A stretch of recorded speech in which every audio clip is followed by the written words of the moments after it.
दोस्तों, जिंदगी हमें अक्सर ऐसे लम्हे देती है जहां हमें अपने दिल के सबसे करीबी चीज को भी छोड़ना पड़ता है, लेकिन वही पल हमें सबसे बड़ी सीख दे जाता है।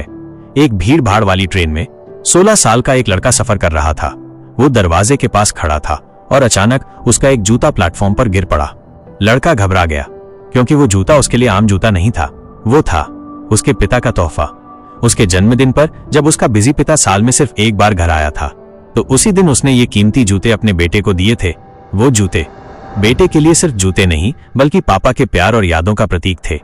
लड़के ने जूता उठाने के लिए कदम बढ़ाया, लेकिन तभी ट्रेन धीरे धीरे सरकने लगी। वो वापस चढ़ तो गया, मगर जूता पीछे छूट गया। प्लेटफॉर्म पर खड़ा एक गरीब बच्चा उस जूते की ओर दौड़ा। वो हाथ में जूता लेकर चिल्लाने लगा, भाई साहब, ये लो आपका जूता। मगर ट्रेन तेज हो गई और जूता हमेशा के लिए छूट गया। लड़के की आंखें भर आईं, दिल टूट गया क्योंकि उसने पापा की याद खो दी थी। और तभी सबको हैरान करते हुए उसने अपना दूसरा जूता भी खिड़की से बाहर फेंक दिया। डिब्बे में लोग दंग रह गए, ये क्या कर दिया? अब तुम्हारे पास तो कोई जूता ही नहीं बचा।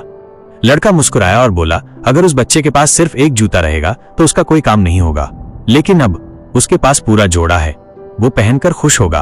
और शायद मेरे पापा भी यही चाहते थे कि मैं सिर्फ पाने वाला नहीं बल्कि देने वाला इंसान बनूं। प्लेटफॉर्म पर वो गरीब बच्चा जूतों को सीने से लगाकर मुस्कुरा रहा था और ट्रेन में बैठा लड़का भी मुस्कुरा रहा था, क्योंकि उसने समझ लिया था सच्ची यादें चीजों में नहीं होती बल्कि दिलों में होती हैं। दोस्तों, कभी कभी जिंदगी में हमें वो छोड़ना पड़ता है जिससे हम सबसे ज्यादा जुड़े होते हैं, लेकिन वही छोड़ना किसी और की दुनिया को रोशन कर देता है। सोचिए, क्या आपने कभी किसी को अपनी हैप्पीनेस देकर मुस्कुराया है? कमेंट्स में जरूर बताइए।